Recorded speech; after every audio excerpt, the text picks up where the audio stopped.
Welcome to WO50, Women Over 50 Embody Wisdom and Wellness.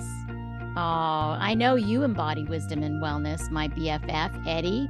My name is Corinne, and I'm here with my friend of many years, Eddie, Dr. Eddie Kenny. And our topic this week was more bang for your muck. And it's really about cash back on your inner world, the importance of knowing yourself, your inner world, your also your exterior, like where your attention goes, energy flows. Yeah, your investments into yourself. Yeah.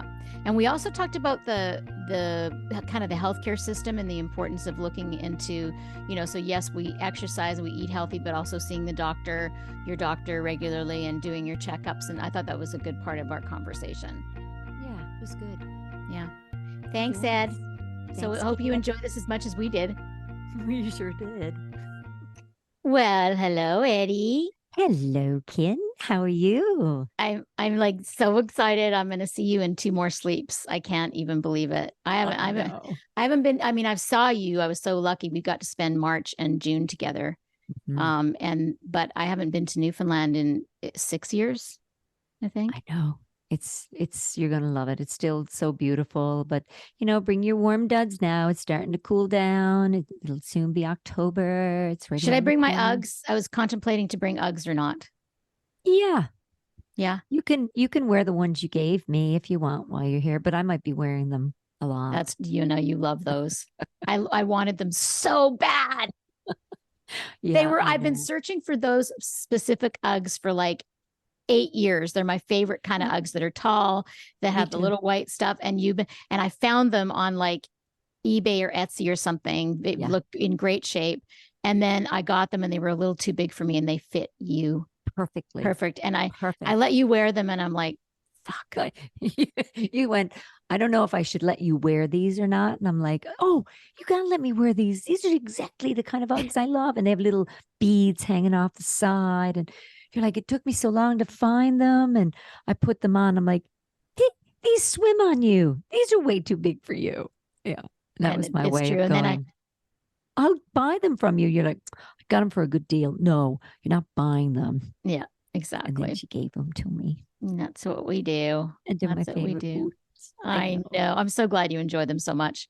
Okay, so I'll bring I've got like, I usually buy a pair of Uggs every year, like once a year. So I've got like 5 pairs or so in different styles. Wow. Okay. And so I've got a few choices, but I've got my little favorite ones. So, well, there's nothing ugly about Uggs, is there? They should sponsor us. Do you know where Uggs came from? Where they were created and why? Australia? They did come from Australia because they were originally sheepskin, which hopefully they still are. Some of them are made in China these days, was not as good a quality, but they were originally from Australia. The surfers wore them because they're excellent on the beach to wear after surfing because sand falls off the suede. Oh, wow. Right. And it's warm when their toes are cold from surfing. That's so smart. Yeah. So that's originally where Uggs came from, in case you didn't know. Love them. I love them so much. Mm-hmm. So that's great. So when we do the yoga retreat, I'll be going around in Uggs. Yes. But not for the hike because they don't have enough support for hiking. No, not yet. They're making a variety of shoes though. Yeah. So how was your week? How are you doing? I'm good. You've been investing in yourself? I have been investing in myself. I've been actually seeing the doctor, which I never usually do.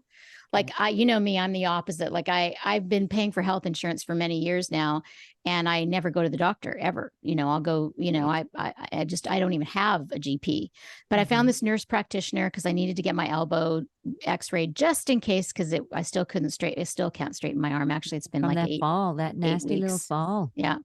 And, but I learned so much. So she was amazing. And I got an x-ray. I went to ortho and I did fracture my radial bone, close to my elbow, but the ortho did say it is healing nicely. And he said, I can send you to physical therapy. And I went to the physical therapist just down the hall that same day. And they said, oh my gosh, your mobility is great. You just need to I said, well, why can't I straighten my arm? And they said, well, you've been holding it like this for 8 weeks. So the muscles tighten up quickly. And so they gave me some stuff. So I'll be doing a few of those things on our trip that we're coming up to. Good. Yes, we got so much planned. We have retreat. We have a concert up here in Newfoundland, some music we're doing, some Oh, friends. and I had a pap smear. Oh, good. I haven't That's a had a good investment in yourself. Eddie, I haven't had one in 8 years. Shh, don't tell anybody that. Well, you know what? I used to have them every year, of course. I used to have them every year. And then Yeah. when I went into menopause, I'm like, why do I didn't think I needed it anymore. I don't think you need it Yeah. as often. Yeah. Well, you do, no matter what action is going on down there. It is good. We get older, our skin gets older, we get sometimes spots on our skin and they sometimes have to be burned off. Well, when they do pap smears, sometimes there's funny little things show up. How'd you know I had a polyp?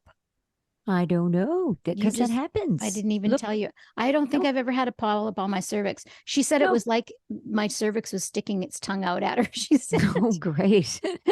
Oh my gosh. Everyone listening, get that out of your mind. Wipe it clean. Wipe it clean. Shh.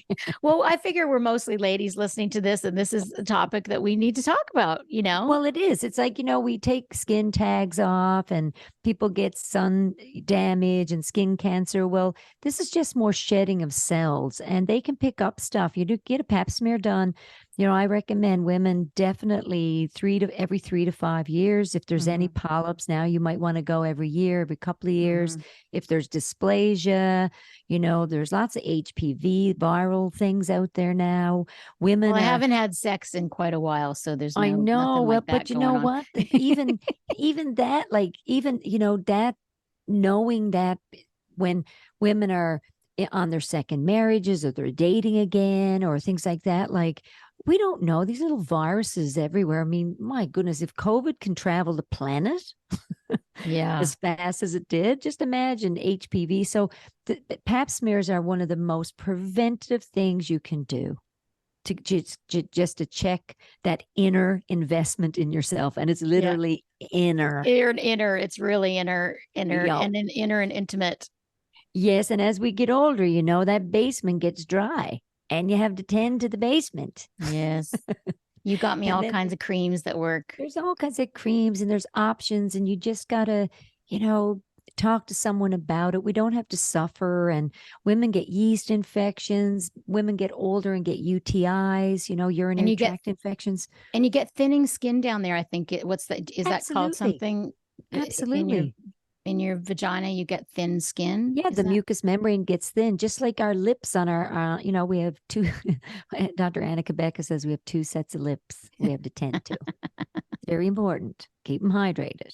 So, There you go. as Yeah, we because get older, and I was, especially if you're not in a relationship or you're not dating sexual. I mean, I have not had sex in shh, don't, six what you say? years, What? No. something like that, which I'm fine with. I mean, I went 5 years in my 30s without having sex. It was totally fine. But what happens is then you're not as sort of in tune as much with that whole area that's so important to keep it healthy. So yeah. Yeah. Anyway, so I Well, did that. there's the saying out of sight, out of mind. Mhm. So, Well, but it is a part of our body that we tend to. And people say to me all the time with tests, what's the two most important that are huge preventative and add to longevity in our life, and that's pap smears and often colonoscopies, because right, which there's I did another that place too. we form polyps and Mhm. tumors and cysts, and yeah, it's another inner investment. So if Mhm. there's colon cancer in the family, Crohn's, colitis, celiac, IBS, we want to keep a check on our gut check. Yeah, Mhm.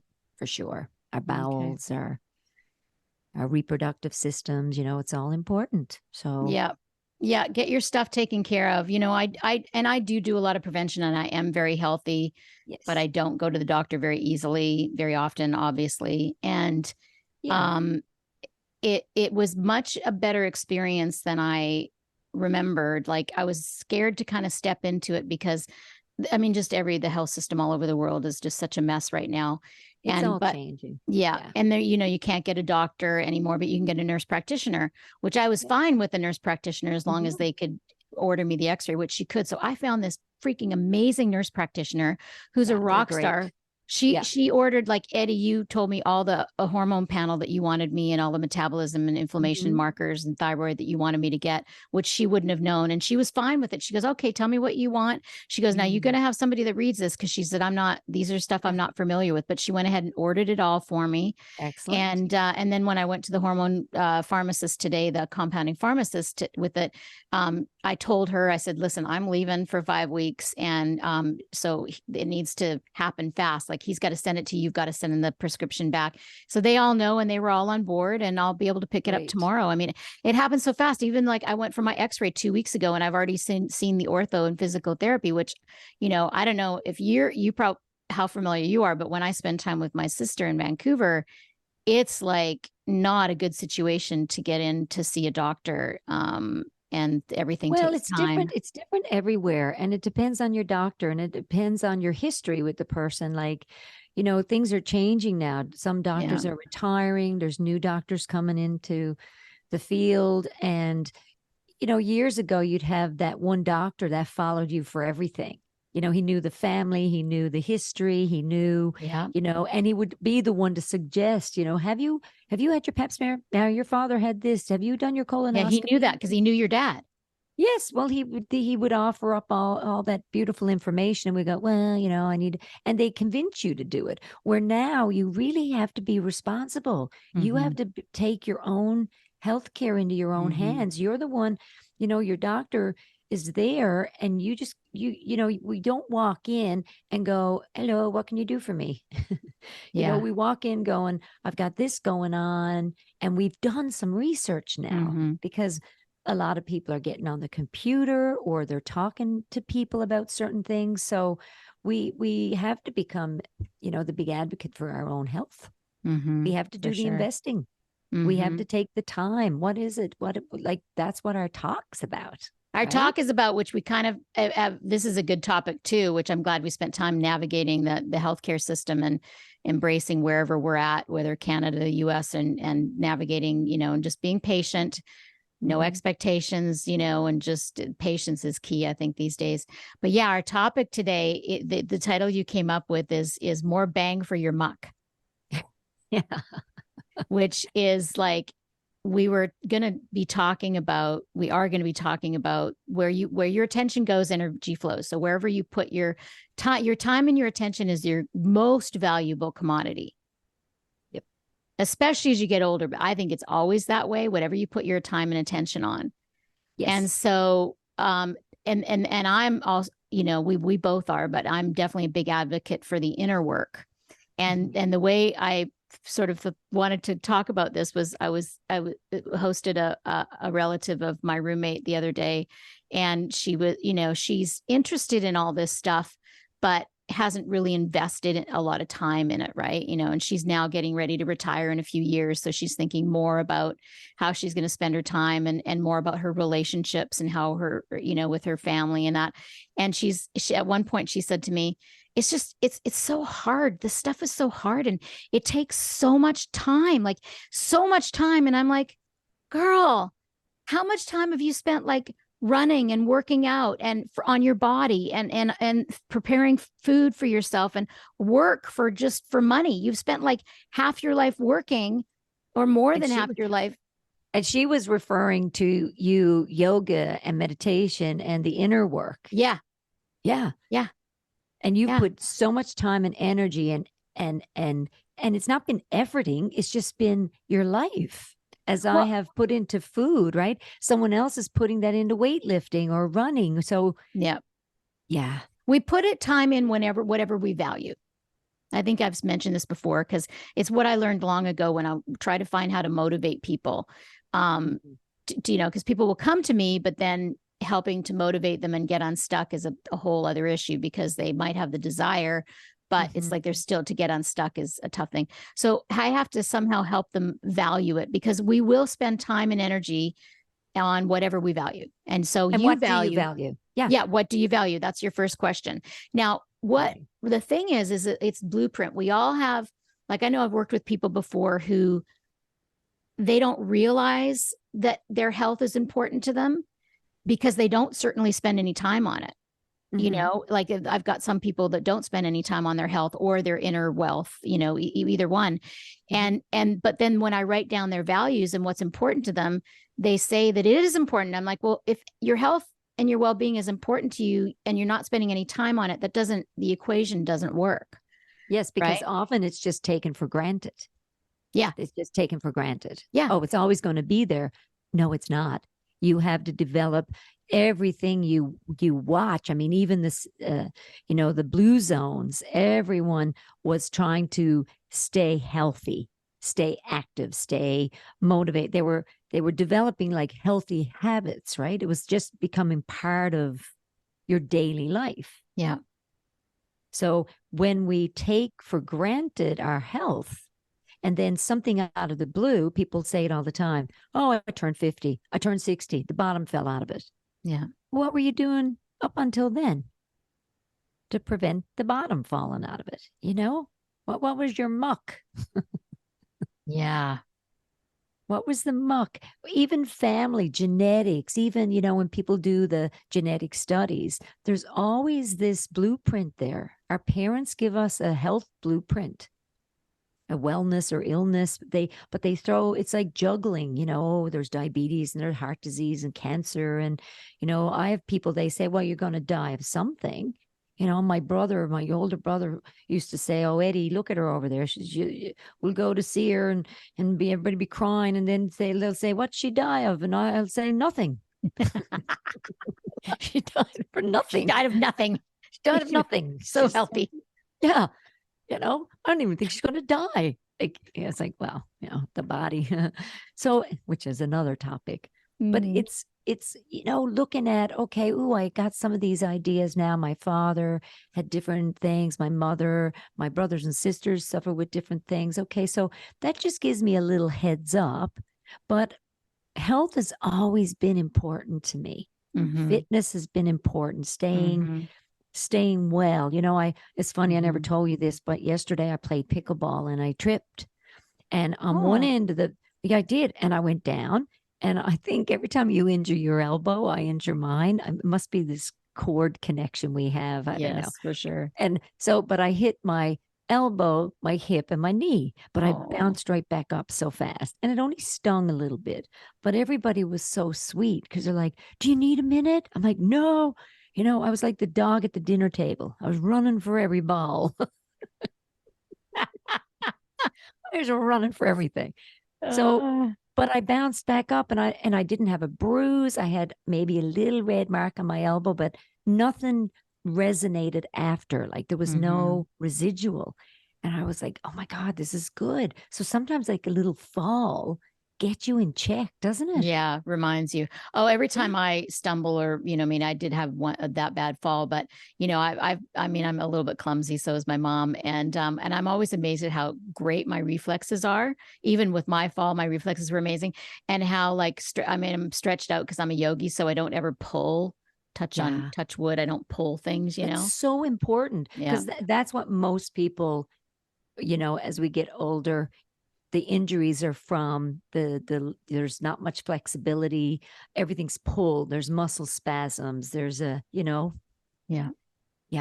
It's muscle or tissue damage. And sometimes that's worse than a break. Yeah. So that's stretching out the yoga. My gosh, I love doing yoga. Yeah, we're going to do lots of yoga in Italy. I know. So how else are you investing in yourself? So we've got the health, the body piece, which is important. And I feel like culturally and in our society, that's like part of our conversation. I think physical health is number one that people talk about and invest in. And then the eating wise comes second. They think about it as an afterthought. And then the inner world is even in more afterthought after that, like knowing yourself and how you think and why you have the judgments and the fears and there's trauma. Most of us do have PTSD. I hate to use that term, but a lot of us do have trauma from, childhood or different things that are kind of stuck inside.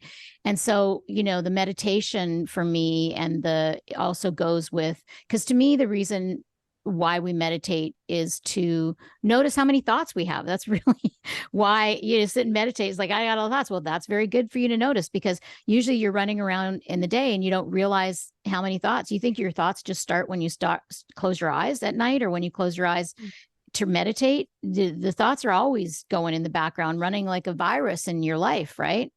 If you read The Untethered Soul by Michael Singer, that's usually what we both recommend to people to become aware of. You, there's many voices in your head. And you know, it's a lot of times your mind is like a bad roommate. That's what Michael Singer says, telling you awful stuff, and you would never listen to a lot of the stuff that you tell yourself about, right? So learning that there are many different voices in your head, but there's only one choice maker, and you actually decide what you believe and what you want to pay attention to. Before you realize that, it's kind of whatever has the most energy or Velcro at the time. Like if you're going through a depression or some moods, you're going to kind of believe your thoughts that I'm not good enough and I can't, what am I doing with my life? And all those thoughts that don't really help you in the present moment, right? So really knowing yourself in those thoughts. And that's what this woman that I was talking about was referring to, was that's what she found so difficult. You know, and then, like you were saying, anything that we do new is difficult. That's right. And I even look at it like when you're even investing, like, you know, we invest in stocks or bonds or retirement funds. And then if we play around with it, we're looking at what's making money or I'm not going to invest in that. Now that seems to be, you know, not so good anymore. I better change that.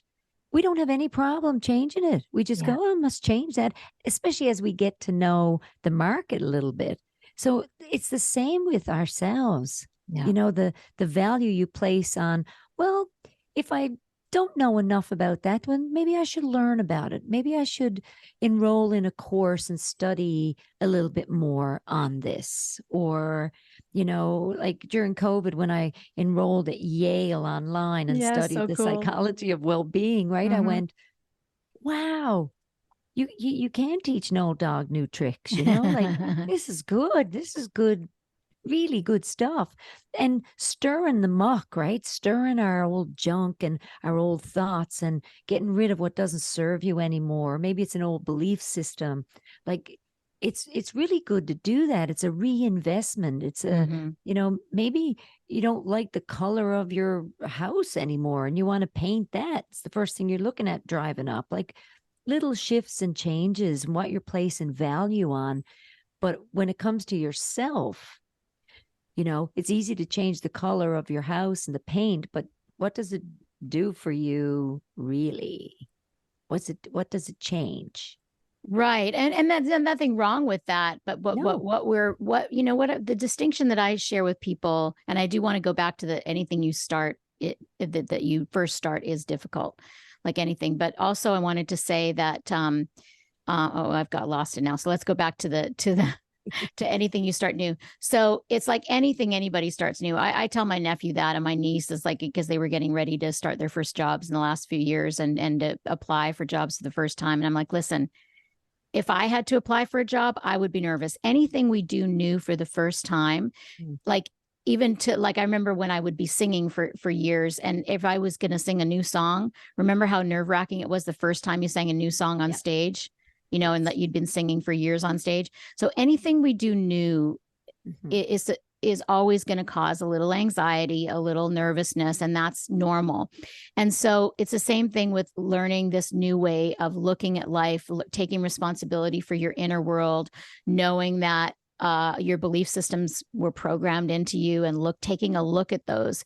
It's what we call self-inquiry is really taking responsibility for your inner world and knowing yourself, knowing the tape recorders. And that, like anything else, is hard when you first start doing it, but then it does get easier. Like I've spent my whole life. Now, you don't have to spend all your time and attention like I do. Like I did a 30-day silent retreat when I was 27. That's just what I'm into.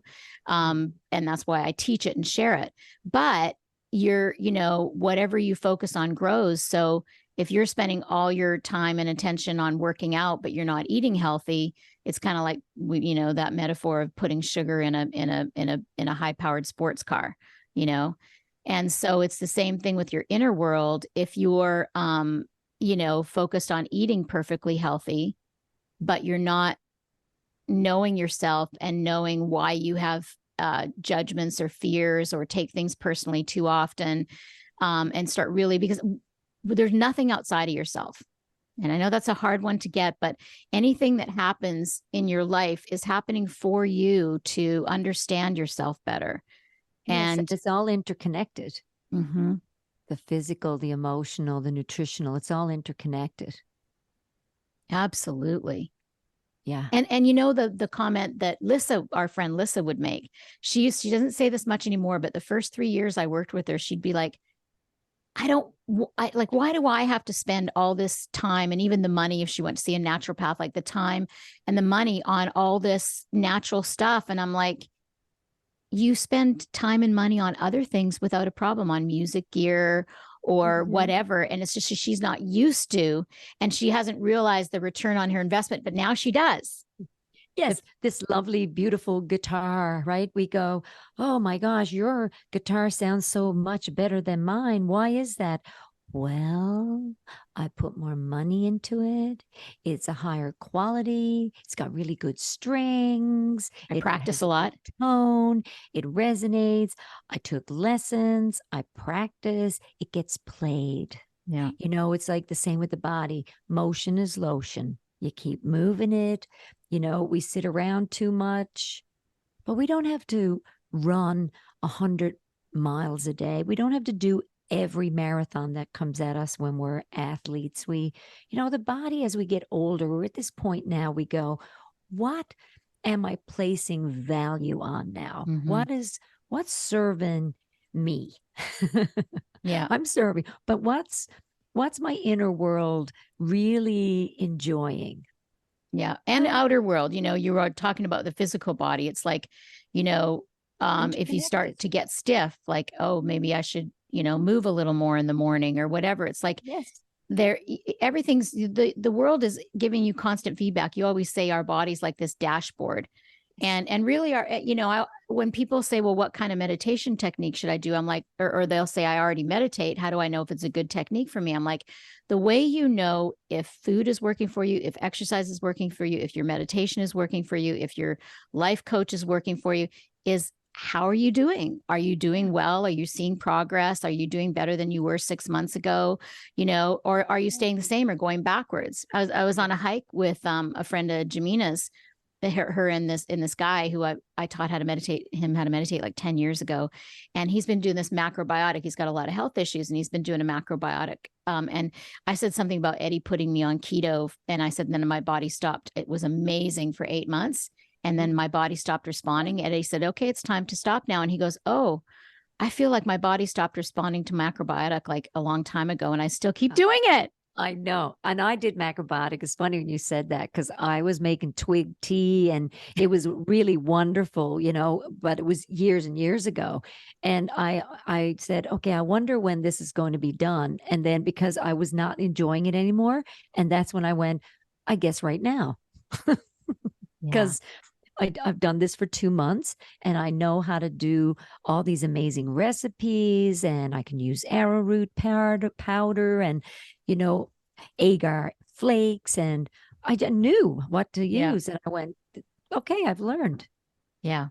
And then keto comes along, and then there's paleo, and then there's gluten-free, and there's dairy-free. So, there's so many diet plans, Mediterranean diet. So, yeah, your body will tell you. And same with running. I can't tell you. I ran. I did several marathons. And when I was 44, I went, I think this is my last marathon. It was the Tom King one in Tennessee. And it was my last one. And I decided that 3 miles before the finish line. And do you know, for 2 miles before the finish line, I thought my hips were going to fall off my body. Only because I allowed myself, okay, you're done now. You're done. So, but it's different for everybody, right? Yeah. But there are some consistencies with just your lifestyle. So you place value on on living a healthy life, that there's some joy, there's gratitude, you're savoring, you're learning, there's And just. if something is not right, like there's that wheel. You ever do that wheel? I used to do it when I first started doing life coaching. I don't anymore because I can just get a gist when I talk to people. But I got this wheel. I think it was in massage school actually, where so there's a pie, and then you slice it. You do this a lot in college. There's different. There's slice the pie into eight even slices, and then one is your abundance, one is your mental health, one is your physical health, one is your diet, one is your emotional well-being and your relationships. And then it's like, if you get close to the center, that's like 0 and out is 10. And you color in what level you think you are, and from 0 to 10 is your emotional well-being and your relationships or whatever it is. And then you can see where you're out of balance and where you're in balance. Because a lot of people, what happens is they put on auto mode, and then they don't take stock of where they are at, and they keep doing things over and over and getting the same results and not changing, and then wondering about why their life isn't better in an area. It's because your time and attention has not been. If I plant my garden and then I take all kinds of care in planting it and watering it and everything, and then I don't go out and look at it for a month, everything will be dead. And it's the same with our life. If there's anything that's a weakness in your life and a relationship, or if you're starting a business and it's not having much momentum, or think about where you're putting your time and attention. Have you been ignoring that? I promise it'll work every single time. I love the garden analogy, because I had a guy in my clinic the other day, and he said, he works in construction, just a great guy, someone you wouldn't think would get it, but got it. And he said, I built this amazing greenhouse. And I said, really? He said, yeah, my wife said, you're building a greenhouse. You don't even know if you like gardening. He said, no, I know I'm going to like gardening.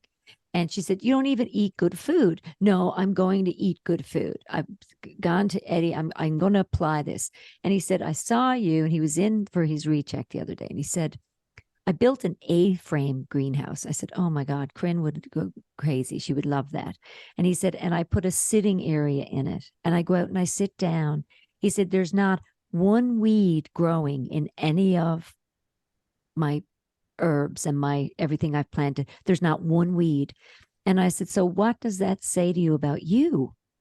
And he said, well, I'm tending to my garden. And he said, you said that, tend to your being like you would your garden. And those weeds that you get to know them too. And the ones you need to pluck them out, get them out, throw them out, get them done. But they're coming back. Yeah. Yep, they will come back. So you got to keep tending it. Yep, we keep tending it and tending it. And next thing you know, it's the same with thoughts. Next thing you know, they don't have the heavy hit, because now we're going, I know you're coming, but this isn't the time or place. I don't want you here. And it's beautiful. So he said, I've gotten a little OCD now with my greenhouse, but he goes, it's amazing. I love it. And I said, and he said, I feel so good. I'm fueling my body. Yeah. And now my mind from what I've created. So I'm like, I was so proud of him. And, we were talking for like 40 minutes about his greenhouse. Oh, that's so beautiful. But it's joyful, and there's so many lessons in it, it's just so many metaphors, so many lessons. So many. And he's tending to his inner being as well. Yeah. Because people don't realize that they have a choice of what they decide to focus on. People don't realize that they're not their thoughts. I mean, that I don't like to use that too much, because that took me 40 years of study in present moment meditation to get. So please, if you're listening to this and you are like, it's a many layered realization and way of being, but it's like, just even to notice that you have full 100% control over what you decide to focus on. And you just forget, and you're like, your mind goes and you forget, but you're focusing when something's really important to you, you will focus on. I remember I was driving, a lot of times you'll take a call when you're driving, even though it's not legal in Canada, but it is here in the US, or I guess it is illegal to do hands-free. Hands-free. Right. And so, we all drive when we talk on the phone all the time, but I got a call that I really needed to pay attention to. And so I pulled over on the side of the road so I wouldn't miss anything. Yeah. Yeah. I have to do that too. Because when I'm really interested in something, I zone in. That's why when I'm in my clinic talking to people, it's one-on-one, and there's a lot more I'm hearing, what they're saying, what's coming into my head, what I'm feeling. But if you're distracted with a bunch of different things, you're not really hearing it. Yeah. No, You know? multitasking is a myth. Yeah. Yeah. We can, you can drive really well, but driving, talking, putting your makeup on, Exactly. yeah, And having then an you just get, argument. and Yeah. then there's this part of yourself that's not there. It's like, instead of being 100% fully present in the moment, you've got, 25% of yourself doing your makeup, 50% of yourself driving, and 25% of yourself talking on the phone. So none of it's getting your full attention. So how can you do anything very well? Now, they do say 2% of the population can multitask. And when you say that, usually everybody that's listening to that thinks that they're the ones that can multitask. So, yeah, 2%. yeah, I actually can multitask. You are a good multitasker. Yeah, but I also do love being fully present, like, and being just doing one thing too. Like I really enjoy both. Yes. Yeah. Yes. Yeah. I know. I have a family that can hear 10 conversations at once. I'm totally zoned in on the one conversation. Yeah. And then, it would always get me in trouble because someone would say, "Didn't you hear that?" I'm like, I wasn't listening to you. I was listening to this one, So yeah. Yeah. Yeah. You got to know who you are. You got to know your own muck.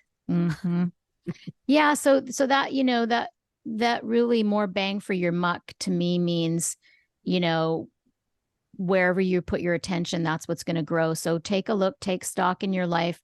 What are your repetitive thoughts? What are your mantras that are positive and what are negative, and look at, or where is the part of your life where you feel you'd like improvement? Well, it's not going to improve if you don't pay attention to it and come up with some solutions and spend time and attention on it. It's like it's like having a great garden and you grow the things that you eat. That's awesome. You're saving a ton of money. You're investing in food. You're buying groceries because you want to buy organic berries instead. So, you're going to get more value because that's what you value. Yeah. But if somebody says, I don't care what kind of strawberries are strawberries, I don't get, I'd rather buy this and this and this instead. I'd rather, buy a book that I can have in my hand, or we make a list of what it is we feel is valuable to how we invest. Right. That's different. Well, that's the thing, is that so you can value whatever you want, but make sure your list of your values matches where you're putting your attention on. And I guarantee you that there's going to be some missing parts, because first of all, happiness and joy and a good life is going to be on everybody's list on the planet. Absolutely. Right. And now the thing is, though, is it's lasting happiness. So temporary, satisfaction or happiness, I don't say it's happiness, but, but some people do, is, the trip we're going on to Sicily, we're excited about it. It's going to be fun, but it's not what makes me happy. I'm already happy. So helping people realize, and that's what was my journey, is that lasting happiness that I own, that's within me, that's there even when I'm upset. Yes. It's accessible even when I'm upset. And so I don't stay upset for very long, because that joy and that peace comes back in fairly quickly. Now that's after doing a hell of a lot of work my whole life to get there. Well, because you have, and so have I.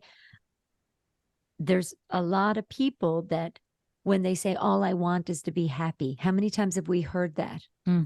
And I'm like, well, why don't we choose a few minutes here now and sit with it and be happy?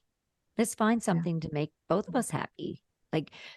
Because it, like you keep saying, and I agree with you all the time, it is within ourselves. It's only within. When people say, when I retire, I'll be happy, I'm like, you need to be happy before you retire. Now. now. because that's the only place that it is. That's it.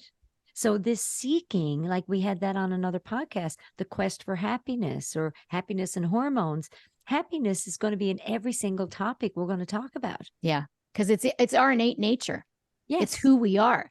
But we Yes. get very covered up when before we become aware of this mindfulness and that you are the happiness you seek. Before you become aware of that, you are spending your time and attention, and you're not necessarily valuing, but you're unconsciously spending time and attention on your thoughts, feelings, emotions, judgments, fears, on the chaos that your mind, all of our mind is, even my mind, we all have that 65 to 85,000 thoughts in a day. It's if you decide to believe them and what you decide to focus on. Yes. Yeah. And sometimes none of them are any of ours. Right. That, yeah. A little collection, a little bunch of muck. Yeah. Yeah. All the muck. And so, the more you invest time and attention and your energy into the different parts that you value. So make a list on the right of what are the things that you value in your life, Take stock. Take stock. Yeah, take stock. And then see where your time and attention is with those specific, how much time and attention do I? So if there's any place where you're like, I want more happiness, well, I'm not spending time on figuring out my inner peace and happiness, then that's where you've got to spend your time. If your health isn't very good, where you want it to be, then are you spending much time on your food? I mean, that's especially for working single moms. I mean, there's, as a cook myself, and you're a cook too, I feel for people that don't like to cook. They don't like to cook. They don't like to shop. So hard. It is. Right. It is. And we're single working moms. Yeah, it's tough. My daughter's a single working mom, and she loves to cook. That's good that she loves. Yeah. Well, she learned that from you and your husband, your ex-husband too. You're both good cooks. Well, she loves to cook, and that's peace of mind for her, when she's like a meditation. Yeah. Yeah. And it is great. It's great for everybody. Sometimes people say they don't love to cook and find out later in life they do. Yeah. They get in the kitchen and go, well, I never liked using white flour and white sugar and all the other ingredients. I never liked to cook, but now that I'm eating healthier, I love what I'm creating because I'm using foods that, they're out of the norm, and I'm creating these amazing dishes, and makes me feel good. Yeah.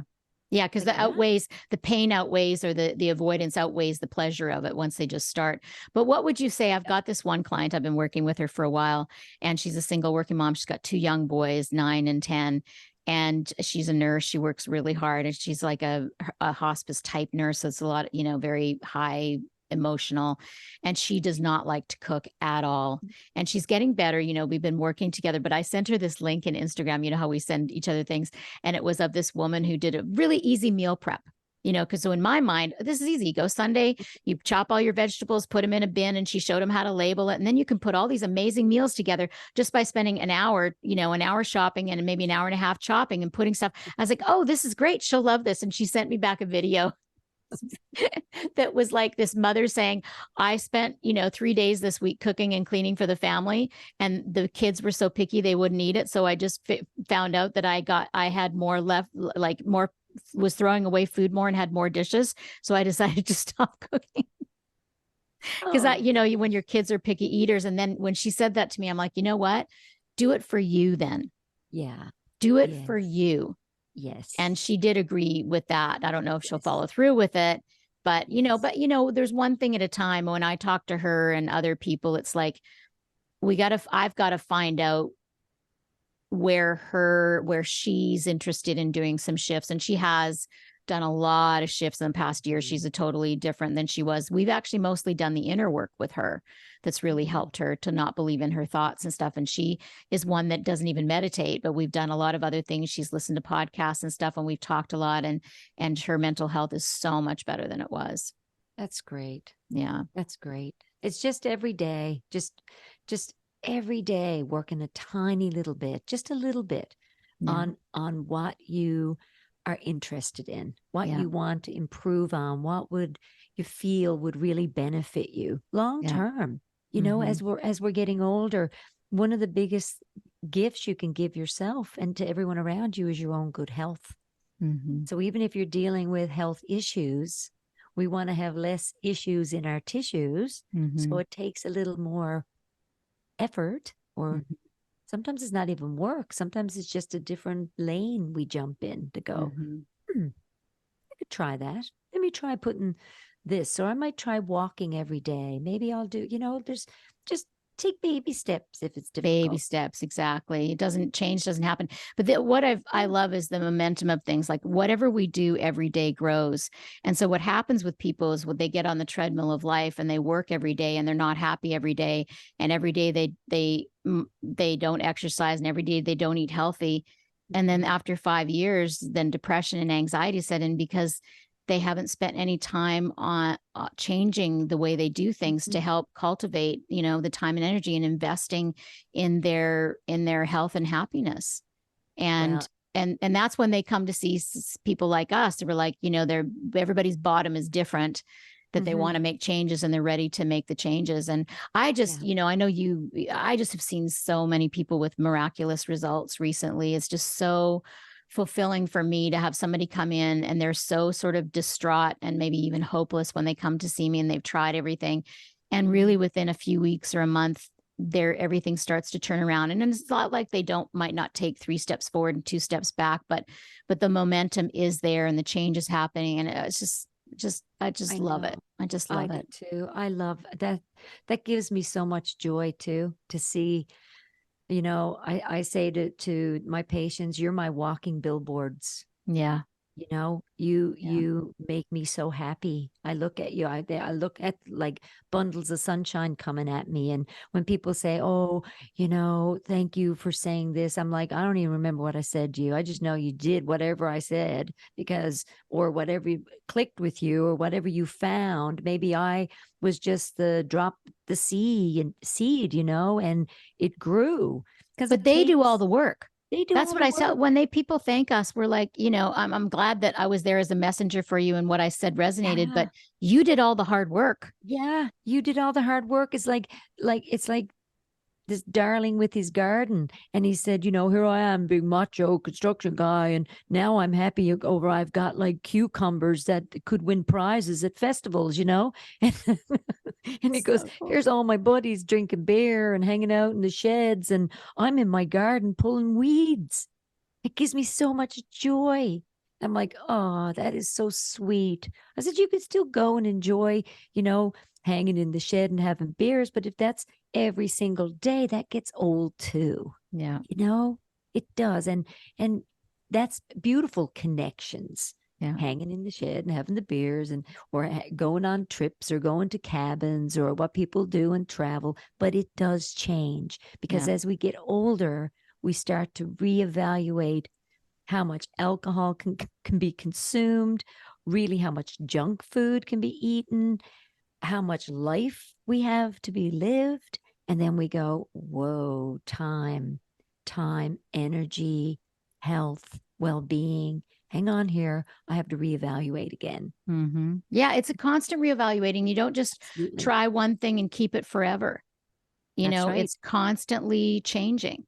It changes in our 50s. It changes again in your 60s. It changes in your 70s. Well, and it changes weekly. I mean, what I do for breakfast typically changes seasonally. I tend Absolutely. to want fruit and yogurt and nuts and smoothies in the summertime only. I don't want any of that stuff in the winter, No, and when the and when the temperature gets cold, I want to bake. I yeah, start looking at pumpkin puree, my cloves, spices. You know what I mean? We yeah. we start, yeah, we change with the seasons. Yeah. And the body will naturally, there's a reason why the body it starts craving, those specific spices Yeah, or those specific foods that are more yeah, nourishing to you. that's right. And seasonally, where you are, you have really hot temperatures still in Nashville. We're getting cooler temperatures here now in Newfoundland. So, the foods are changing, Mm-hmm. and we tend to eat the foods that it's changing too. So we, Mm-hmm. go into the fall, and it's turnip greens and Mm-hmm. squashes and root vegetables, right? So we Mm-hmm. go, ooh, root, hardy, grounding, yummy, Mm-hmm. earth, warm, make soups, stews, And and it feels bake. good when it's Feels cold, so good. It does. And then when the summer comes around, we're like shedding clothes and we're making, cool salads and smoothies and spritzers and cucumber water and Mhm. So being in tune to yourself, to what you don't have to think too far ahead. Just stay in the moment, stay Mhm. in the day that you're in, and just Yeah. ask yourself, what do I need? What am I feeling today? Mhm. Hmm. Yeah. Yeah. Take that time. Yeah. Take that Time and time. attention. Yeah. Feel into it. Do some inquiry. Go deep. Go deep. That's what we like to do, is we like to go deep. Go deep. Yeah. Thank you, Eddie. Thank you, Ken. It's a beautiful. I can't wait. Can't wait to see you up here in Newfoundland. I know. The next time we got- do a podcast, hopefully I'm putting together the recording equipment that I'm going to take, that we'll do one from hopefully Newfoundland, and then Yes. Sicily, and maybe New York. Who knows? We'll see. Who knows? Wherever we stop along the way, life is a journey. Yeah. So wherever you are, I hope you're investing in your health and your wealth and your happiness. And listening to this is doing just that. Yes. Come join us. We feel you at the dinner table. And share this. If you find this podcast helpful, please go ahead and subscribe or follow us and share it with your friends, because that's how we can help more people and continue to connect with you all and record and share information. And I had a lovely friend, Kim, who said, I listened to your podcast, and she sent a little message. She said, I'm having lunch with you guys today. I'm listening to your podcast. Like, oh, I love it. Gigi sends me messages like that too. She's like, I feel I'm back at Ivy House. I know. So that's so great. That's so great. Well, until we meet again, be yourself. Be kind. Be in the moment. Be valued. Value yourself in the moment. Welcome to WO50. Did you forget our line?